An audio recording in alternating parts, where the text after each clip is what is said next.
Hello नमस्कार। तो कैसे हो आप सभी। स्वागत है आप सबका आपके अपने YouTube channel him study group में। तो आज हम आपके लिए एक और मॉक टेस्ट जो बोलो के हाजिर हैं, जिसमें कि आपका जो प्रीवियस ईयर है, ठीक है, पिछले दिन जो हमने करा पिछला मॉक टेस्ट वो आपका 2019 का मॉक टेस्ट था। ठीक है, 2019 का इससे पिछला। और आज जो हम 2013 का जो आपका HP पटवारी एग्ज़ाम था उसका जो अब जीके सेक्शन लेके हाजिर है। ठीक है, तो डेली आपके लिए मॉक टेस्ट चले जाते हैं। अभी प्रीवियस ईयर की सीरीज चली हुई है जीके की, तो डेली आपके लिए मॉक टेस्ट चले जाते हैं और शाम को 7:30 बजे डेली अपलोड होती है वीडियो आपकी। तो अपने वीडियो को टाइम से वॉच आउट कर लेना। और आप हमारे टेलीग्राम चैनल से भी जुड़ सकते हैं, जिसका लिंक जो डिस्क्रिप्शन बॉक्स में दे रखा है। टेलीग्राम जुड़ने से आपका फ़ायदा ये होता है कि जब हम वीडियो अपलोड करते हैं तो यूट्यूब पे एकदम नोटिफिकेशन नहीं आती है उसकी। ठीक है, तो अगर आप टेलीग्राम चैनल से जुड़े हो तो वहाँ से आप पहले वीडियो जो आपकी शेयर कर दी जाती है। तो डेली आपके लिए मॉक टेस्ट अपलोड होते हैं, जिसमें अभी कभी कभार आपका हिंदी ग्रामर और आपका इंग्लिश ग्रामर भी साथ में रहता है। तो कंटिन्यू में मॉक टेस्ट चले हुए हैं आपके, ये आप डेली इन मॉक टेस्टों को अटेंड कीजिए। बाकी और कोई अपडेट होगी पटवारी के रिगार्डिंग तो हम आपको जरूर कन्वे करेंगे। तो स्टार्ट करते हैं आज का फर्स्ट क्वेश्चन, जो HP पटवारी 2013 का ये जो मॉडल टेस्ट पेपर है उसका HP जीके का सेक्शन। इसमें कुछ करंट अफेयर के क्वेश्चन होंगे, वो उसी के टाइम के हैं। ठीक है, वो नहीं पढ़ने आपने, वो उसी के टाइम के होंगे। कुछ करंट अफेयर यहाँ पे जो उसी टाइम पे 2013 से रिलेटेड है कुछ है, वो इतने इंपॉर्टेंट नहीं है। लेकिन जो HP जीके का पैटर्न चला था वो किस हिसाब से HP जीके पूछा गया, उसमें किस हिसाब से आपका पटवारी का जो जो इंडियन जीके वो पूछा गया, अदर जो साइंस के क्वेश्चन कैसे पूछेंगे, इससे आपको एक पैटर्न का पता लग जाएगा कि जीके में क्या क्या पूछा जाता है। तो स्टार्ट करते हैं आज का फर्स्ट क्वेश्चन। तो फर्स्ट क्वेश्चन आपका कि निम्नलिखित में से किस प्रांत में सीढ़ीदार खेती की जाती है। तो ये सीढ़ीदार खेती किस प्रांत में की जाती है, जो आपके ऑप्शन दिए आपको उन्हीं में से बताना है। उत्तर प्रदेश में, हरियाणा में, पंजाब में या उत्तराखंड में। तो आपको पता है इनमें से जो उत्तराखंड है, ठीक है, जितने दे रखे आपके इनमें से उत्तराखंड में जो आपकी सीढ़ीदार खेती जो वो की जाती है। उत्तर प्रदेश में भी नहीं की जाती, हरियाणा में भी नहीं और पंजाब में नहीं, लेकिन सिर्फ उत्तराखंड में इन ऑप्शनों में। चलते हैं नेक्स्ट क्वेश्चन की ओर। नेक्स्ट क्वेश्चन है कि वंदे मातरम के रचयिता कौन है। तो वंदे मातरम के रचयिता कौन है। रविंद्रनाथ टैगोर, बंकिम चंद्र चटर्जी, महात्मा गांधी या बाबा कांशीराम। तो आपको पता है कि रविंद्रनाथ टैगोर जो वो उन्होंने क्या लिखा था, जनगण मन। ठीक है, जनगण मन जो आपका ये रविंद्रनाथ टैगोर ने लिखा था। और वंदे मातरम, जो वंदे मातरम है ये लिखा था आपका बंकिम चंद्र चटर्जी। वंदे मातरम लिखा था आपका बंकिम चंद्र चटर्जी ने जो वो ये लिखा था। ठीक है, और जनगण मन इसको क्या बोलते हैं, इसको राष्ट्रीय गान बोलते हैं। ये जो आपका ये राष्ट्रीय गान है जनमन गण, और राष्ट्रीय गीत है आपका वंदे मातरम। ये थोड़ा सा आपने ध्यान रखना है। वंदे मातरम जो वो राष्ट्रीय गीत है और आपका जनगण मन जो ये राष्ट्रीय गान है। तो वंदे मातरम लिखा था आपका बंकिम चंद्र चटर्जी। चलते हैं नेक्स्ट क्वेश्चन की ओर। नेक्स्ट क्वेश्चन है आपका 5 जून को कौन सा दिवस जो वो मनाया जाता है। तो विश्व स्वास्थ्य दिवस मनाया जाता है, विश्व पर्यावरण दिवस, विश्व एड्स दिवस या अंतर्राष्ट्रीय महिला दिवस। तो 8 मार्च को जो वो अंतर्राष्ट्रीय महिला दिवस मनाया जाता है। इंपॉर्टेंट है, ये भी आपको याद रखना है। ठीक है, और ये आपका विश्व पर्यावरण दिवस जो वो ये 5 जून को जो वो मनाया जाता है। चलते हैं नेक्स्ट क्वेश्चन की ओर। नेक्स्ट क्वेश्चन है कि अपच का उपचार करने के लिए निम्न में से किस औषधि का जो वो उपयोग किया जाता है। ठीक है, तो एंटीसीड औषधि का जो इसमें प्रयोग किया जाता है। चलते हैं नेक्स्ट क्वेश्चन की ओर। नेक्स्ट क्वेश्चन है कि निम्न में से कौन जैव मात्रा ऊर्जा स्रोत का उदाहरण नहीं है। मतलब जैव मात्रा ऊर्जा स्रोत का उदाहरण नहीं है, वो बताना आपने। तो लकड़ी है, गैस है, नाभिकीय ऊर्जा या कोयला। तो जो आपकी नाभिकीय ऊर्जा है, ठीक है, जो आपकी नाभिकीय ऊर्जा है ये जैव मात्रा ऊर्जा का जो है वो उदाहरण नहीं है। चलते हैं नेक्स्ट क्वेश्चन की ओर।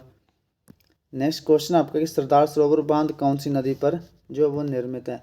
तो ये मॉक टेस्ट है जिसमें 25 क्वेश्चन है। ये आपका प्रीवियस ईयर 2023 का जो 2013 का जो वो मॉडल पेपर है, इसमें 25 क्वेश्चन टोटल। ठीक है, 25 में से आपका स्कोर कितना होता है वो आपने कमेंट सेक्शन में कमेंट करके जरूर बताना है।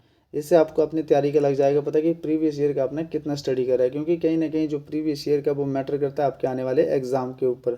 क्योंकि इससे आपको एक तो पैटर्न का चल जाएगा पता कि हाँ क्या क्या पूछता है, आगे क्या क्या हो रहा है। तो उस हिसाब से आप अपनी तैयारी जो आगे और रीड कर सकते हो। तो सरदार सरोवर बांध जो कौन सी नदी पर है, कृष्णा नदी पर, कावेरी नदी पर, नर्मदा नदी पर या फिर सतलुज नदी पर। तो ये सरदार सरोवर बांध जो आपका ये नर्मदा नदी पर स्थित है। चलते हैं नेक्स्ट क्वेश्चन की ओर। नेक्स्ट क्वेश्चन निम्नलिखित में से कौन से फलदार फसलें, इनमें से जो आपके ऑप्शन दे रखे हैं इनमें से फलदार फसल कौन से है, ठीक है, इनमें से फलदार फसल जो वो कौन सी है, तो आपको बताना है इनमें से जो फलीदार फसल है, फलदार नहीं फलीदार, ठीक है, फलीदार फसल कौन सी है। तो फलीदार फसल बतानी है आपको दिए ऑप्शनों में से, तो ये है आपकी गेहूं है, दालें हैं, ज्वार है या तिल है। तो आपको पता है जो दालें होती हैं वो आपकी फलीदार फसलें जो वो ये होती है। चलते हैं नेक्स्ट क्वेश्चन की ओर। नेक्स्ट क्वेश्चन है कि सबसे पुराना वेद कौन सा है, ऋग्वेद है, अर्थवेद है, यजुर्वेद है, सामवेद है। तो सबसे पुराना वेद जो आपका वो है ऋग्वेद। ऋग्वेद जो आपका ये सबसे पुराना वेद है। चलते हैं नेक्स्ट क्वेश्चन की ओर। नेक्स्ट क्वेश्चन है कि राष्ट्रपति लोकसभा में निम्न का प्रतिनिधित्व करने के लिए 2 सदस्यों को नामांकित कर सकते हैं। तो ये भारतीय, ईसाई है, पारसी है, बौद्ध है, एंग्लो भारत है। ये थोड़ा सा अब चेंज हो गया, फिलहाल उस टाइम के हिसाब से एंग्लो भारत है। चलते हैं नेक्स्ट क्वेश्चन की ओर। नेक्स्ट क्वेश्चन है कि हिमाचल प्रदेश के किस जिले का जनसंख्या घनत्व वो सबसे अधिक है। हिमाचल प्रदेश के किस जिले का जनसंख्या घनत्व जो वो सबसे अधिक है, ये उस समय की जनगणना के अनुसार था, ठीक है। तो ये सोलन है, शिमला है, कांगड़ा है या हमीरपुर है। तो हिमाचल प्रदेश के जो कौन सा जिला जिसका जनसंख्या घनत्व सबसे अधिक था उसमें की जनगणना के अनुसार तो वो हमीरपुर है। चलते हैं नेक्स्ट क्वेश्चन की ओर। बांग्लादेश की मुद्रा कौन सी है, तो युआन है, टका है, रुपया है या डॉलर है। तो जो बांग्लादेश की मुद्रा आपकी वो टका है, टका जो आपकी ये बांग्लादेश की मुद्रा है। चलते हैं नेक्स्ट क्वेश्चन की ओर। नेक्स्ट क्वेश्चन है कि पांडुलिपियाँ क्या है। तो पांडुलिपि जो है ये क्या है एक चीज़, ठीक है। तो पांडुलिपि क्या है, हस्तलिखित लेख है, शिलालेख है, चित्रकारी है या फिर मंदिर है। तो जो ये पांडुलिपियाँ होती हैं ये क्या है, जो पांडुलिपियाँ होती हैं तो ये जो है हस्तलिखित लेख है आपकी पांडुलिपियाँ। चलते हैं नेक्स्ट क्वेश्चन की ओर। नेक्स्ट क्वेश्चन आपका, पादपों में जाइलम उत्तरदायी होते हैं जल के वहन के लिए, भोजन के वहन के लिए, अमीनो अम्ल के लिए या फिर ऑक्सीजन के लिए। तो जाइलम का काम क्या होता है, जाइलम का काम होता है ये पानी के, वैसे तो जल के वहन के लिए, ठीक है, लेकिन इसका काम क्या होता है जो मतलब पौधों की जड़ों में जो पानी होता है उसको शरीर में पौधा जो होता है उसके विभिन्न भागों तक पहुंचाने का काम होता है जाइलम का। और एक होता है फ्लोएम। और फ्लोएम का काम क्या होता है, फ्लोएम का काम होता है कि जो प्रकाश संश्लेषण होता है सूर्य के प्रकाश से जो भोजन बनता है, ठीक है, जो भोजन बनता है उसको पौधों के विभिन्न भागों में पहुंचाने का काम होता है। पूरे पौधे के पूरे मतलब ऊपर से लेकर नीचे तक पौधों को जो सभी पार्ट में पहुंचाने का काम होता है फ्लोएम का, जो खाना बनता है। और जाइलम होता है जो पानी होता है उसको जड़ों से सोख के मतलब पूरे पौधे में उसको संचारित करना होता है। तो जल का वहन जो वो पादपों में जाइलम का जो जाइलम है इसके लिए उत्तरदायी। ये थोड़ा सा आपने ध्यान रखना है। चलते हैं नेक्स्ट क्वेश्चन की ओर। नेक्स्ट क्वेश्चन आपका कि रिंड पेस्ट क्या है। तो ये तब की एक महामारी है, ठीक है। रिंड पेस्ट अफ्रीका में पाए जाने वाला पशु हो गया। करंट अफेयर का क्वेश्चन था इसलिए मैंने थोड़ा शॉर्ट में लिखा है, तो उसमें का करंट अफेयर का क्वेश्चन है रिंड पेस्ट। अब ये मुश्किल आएगा। चलते हैं नेक्स्ट क्वेश्चन की ओर। नेक्स्ट क्वेश्चन है कि श्रीलंका की आधिकारिक भाषा क्या है। तो सिंहली है, अंग्रेजी है, तमिल है या हिंदी है। तो श्रीलंका की आधिकारिक भाषा जो वो आपकी सिंहली है। सिंहली जो वो श्रीलंका की आधिकारिक भाषा है। चलते हैं नेक्स्ट क्वेश्चन की ओर। नेक्स्ट क्वेश्चन है कि हाल ही में एक दिवसीय मैच में दोहरा शतक लगाने वाले भारतीय कौन है। तो ये 2013 की बात है, ठीक है। 2013 में जब एग्ज़ाम हुआ था तब जो दोहरा शतक किसने लगाया था। तो सबसे पहले तो आपको पता है कि सचिन तेंदुलकर ने लगाया था, ठीक है। सबसे पहले की बात कर रहा हूँ कि 2010 सबसे पहले सचिन तेंदुलकर ने लगाया था, लेकिन तब जो लगाया था वो रोहित शर्मा ने लगाया था, ठीक है। तब ये चर्चा में था ये, तब ये करंट अफेयर में पूछा गया था आपके 2013 में जब एग्ज़ाम का चल रहा था पटवारी के, तब हाल ही में लगाया था आपके रोहित शर्मा। तो तब लगाया था आपके रोहित शर्मा ने दोहरा शतक, ठीक है। तो वनडे में हाईएस्ट रिकॉर्ड भी इनका है, 264 का हाईएस्ट रिकॉर्ड भी इनका ही है वनडे में। तो ये तब के दौरान करंट अफेयर का, ये भी आपके लिए जरूरी नहीं है अब क्वेश्चन। चलते हैं नेक्स्ट क्वेश्चन की ओर। नेक्स्ट क्वेश्चन है कि जिला शिमला के किस स्थान पर गोल्फ कोर्स है। तो कुफरी पे है, रोडू में है, नालदेहरा में या रामपुर में है। तो गोल्फ कोर्स जो वो जिला शिमला में कौन से स्थान पर स्थित है। तो ये जो स्थित है आपका नालदेहरा, ठीक है। नालदेहरा में जो आपका गोल्फ कोर्स का मैदान जो वो स्थित है।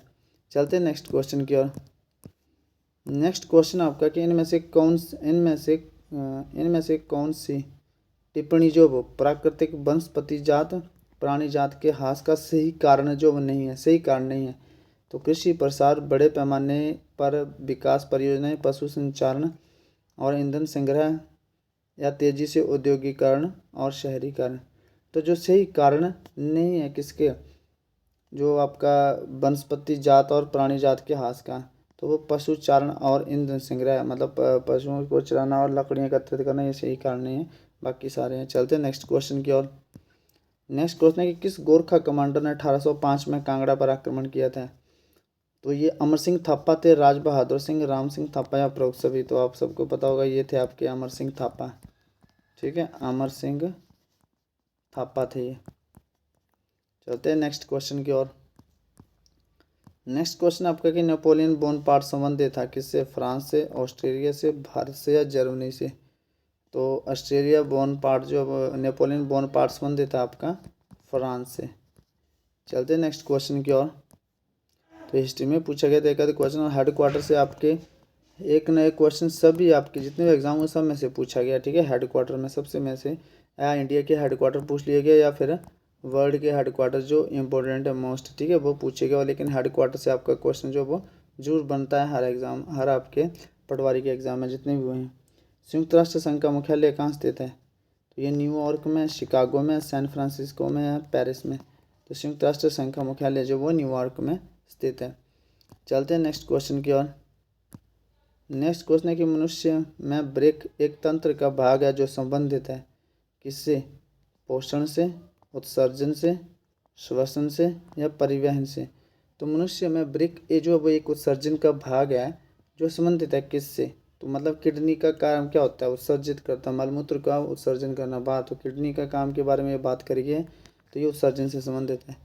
चलते हैं नेक्स्ट क्वेश्चन की ओर। नेक्स्ट क्वेश्चन है कि लोहा अयस्क किस प्रकार का जो संसाधन है। तो लोहा अयस्क जो नवीकरणीय है, अनवीकरणीय है, जैव मात्रा में प्रवाह। तो लोहा अयस्क जो अनवीकरणीय है, मतलब अनवीकरणीय, जब ये ख़त्म हो जाएगा तो इसका जो वो दोबारा से ये प्रोड्यूस नहीं होता, तो ये अनवीकरणीय है। चलते हैं नेक्स्ट क्वेश्चन की ओर। नेक्स्ट क्वेश्चन है कि साइमन कमीशन भारत कब आया था। तो 1928 में आया था, 1927 में आया था, 1939 में आया था, 1929 में। आपको थोड़ा सा साइमन कमीशन के बारे में थोड़ा सा समझना है। जैसे ऐसे क्वेश्चन पूछा कि साइमन कमीशन बना कब था। तो साइमन कमीशन जो वो 1927 में बना था। दो क्वेश्चन बनते थे, ठीक है। अगर ऐसे क्वेश्चन आ जाएगा कि साइमन कमीशन बना कब था, तो 1927 में, और भारत कब आया, 1928 में। चलते हैं नेक्स्ट क्वेश्चन की ओर। नेक्स्ट क्वेश्चन आपका कि क्वाशियरकर का रोग किस पौष्टिक तत्व की कमी के कारण होता है। तो प्रोटीन के कारण, विटामिन के कारण, लोहा के कारण या वसा के कारण। तो ये होता है आपका प्रोटीन के कारण होता है क्वाशियर जो आपका रोग है, तो प्रोटीन की कमी के कारण होता है ये। तो ये प्रोटीन का राइट आंसर हो जाएगा। ये थे 25 क्वेश्चन। इसमें से आउट ऑफ आपका स्कोर कितना हुआ है आपने कमेंट सेक्शन में कमेंट करके जरूर बताना है। तो आज का इंग्लिश का थोड़ा सा बेसिक देख लेते हैं क्या है। तो बेसिक में आपको आज बताऊंगा मैं कि एक एडजेक्टिव होते हैं, ठीक है, मोस्ट इंपॉर्टेंट एडजेक्टिव। एक होता है 1 2 3 न्यूमरल एडजेक्टिव जिसको बोलते हो, ठीक है। एक तो क्वांटिटेटिव एडजेक्टिव होता है। न्यूमरल एडजेक्टिव के जो न्यूमरल एडजेक्टिव होते हैं उसके अंडर ही आते हैं क्या आपके कॉर्डिनल और ऑर्डिनल एडजेक्टिव। ये कॉर्डिनल एडजेक्टिव और एक होता है ऑर्डिनल एडजेक्टिव, ठीक है। तो ऑर्डिनल एडजेक्टिव क्या होता है, जो ऑर्डर होता है फर्स्ट, ठीक है, सेकंड, फर्स्ट सेकंड और थर्ड, ये ऑर्डिनल एडजेक्टिव है।